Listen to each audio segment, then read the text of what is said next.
Þá ætlum við að halda áfram í föstudagsþættinum sem við tökum að þessu sinni upp á Sauðárkróki enda stendur mikið til hérna í Skagafirðinum helgina. Eitt af því Landsbankamótið sem haldið verður helgina og það hvað, 7. og 7. flokkur kvenna? Já. Ég sá á síðunni hjá okkur að þið hreinlega þurfti að segja stopp við skráningum þar sem að þetta fór bara fram úr ykkar björtustu vonum eða hvað? Já, þetta búið að tvöfaldast frá því fyrra sem var mjög gott mót samt sem áður.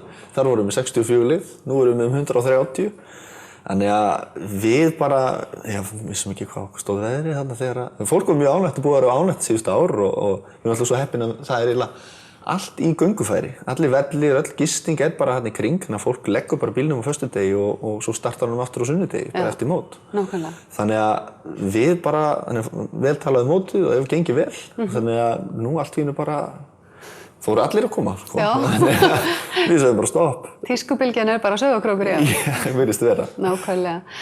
Og þetta eru lið bara á öllu landinu eða hvað? Já, bara, þetta lið bara, alls þar að, sem ég segi. Þetta Húsavík, Akureyri, Sauðárkrókur, þetta Reykjavíkursvæðið, mjög mikið, FH, HK og Breiðablik og Selfyssingar og svo það bara fullt af liðum. Stjarnan, ég að gleyma náttúrulega. Örugglega, já, við ætlum ekki að telja upp 130 lið.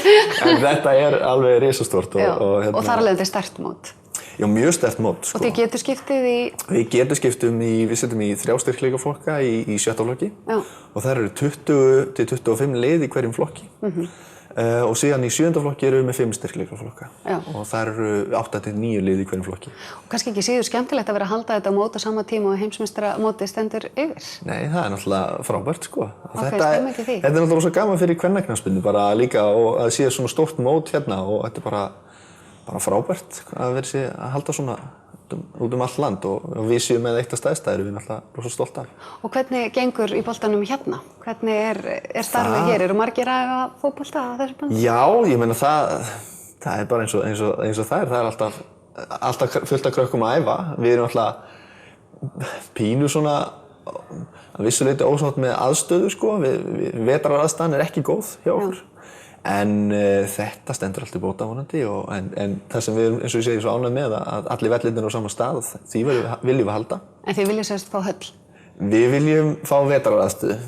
Allir flokkarnir okkar að æfa annað inn í íþróttahúsi sem að því að við erum með svo margar flott íþróttafólk og við erum með körfubolta líka og við erum með frjálsar íþróttir, þannig að svo erum við fjölbrautaskóla og grunnskóla og allt, þannig að íþróttahúsið þéttsetið yfir veturinn. Og þannig að oft bara verið að æfa hérna á sparkvelli 3x3, 4x4, það kannski ekki alveg. Ekki draumastaðan? Nei, en sumaraðstaðan góð og þess vegna getum við haldið þessu mót. En þetta náttúrulega ekki bara móti, ég þekki það allavega vel að fara á svona fótboltamót, þetta náttúrulega líka bara ferðalag og upplifun, þetta ekki síður en keppni. Nei, keppni, náttúrulega þetta snýst ekki bikara eða sigrana eða þannig, þetta bara bros og góða minningar og vonandi verður spáin eins og rætist hún. Það var náttúrulega alveg frábært. En við reynum eins og á laugardegi reynum að spila svolítið þéttara, þannig að helmingurinn af hópnum helmingurinn af liðunum að spila fyrir hádegi og hinn helmingurinn byrjar þá eftir hádegi á laugardeginum.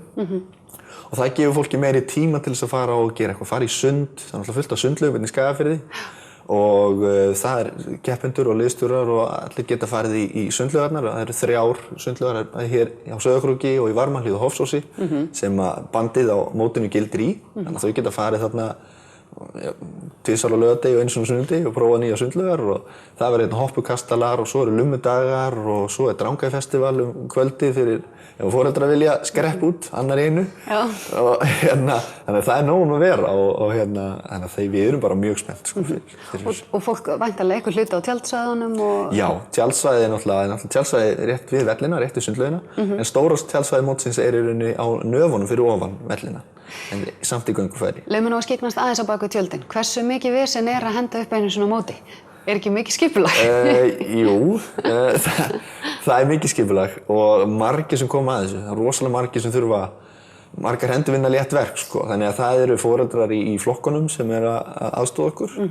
Foreldrar í 8. flokki að hjálpa til við hádegismatinn á laugardegi og taka ýmsar vaktir. Foreldrar stelpna í 7. og 7. flokki í gistingunni og foreldrar í 5. flokki séu á morgunmatinn og 4. flokkurinn að taka ýmsar vaktir sem vantar og 3. flokkurinn séu sjoppuna, kvenna og 3. flokkur kalla sér að dæma og meistaraflokkur og annar flokkur að dæma líka og svo bara fullt af fólki í bænum sem hefur boðist til að taka vaktir hér og þar. En þetta hlýtur að vera algjört lykilatriði. Þú heldur ekkert mót með full launuðu fólki allan tíman, þannig að það sé eitthvað viðráðanlegt. Nei, þetta náttúrulega, fólk náttúrulega að vinna þetta í sjálfboða vinnu og bara fyrir samfélagið. Bara mikilvægt fyrir okkur að fá svona marga til okkar og fá að sýna þeim okkar bæ og okkar samfélagi og hvað að vera. Þannig að við erum bara glöð að taka á móti þeim og þetta verður frábært.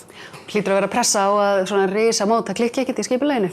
Verður engar áhyggjur af því að mæti allt í einu ekki dómar á einhvern völlinn og eitthvað svona? Það mun koma fyrir að einhver dómari mætir ekki einhver staðar en það bara, við munum redda því og það mun bara, þannig að ef fólk mætir með góðskapi, við munum bara gera allt sem við getum til þess að láta allt ganga vel. Og ég veit að fólk sem kemur mun hjálpa okkur við það vilja allir að þetta gangi vel. Já, og vera jákvæður og hvetjandi. Við verðum ekki með svona brjálaða foreldra á kantanum. Líka það að hvetja alla þó þeir séu í öðruvísi búning.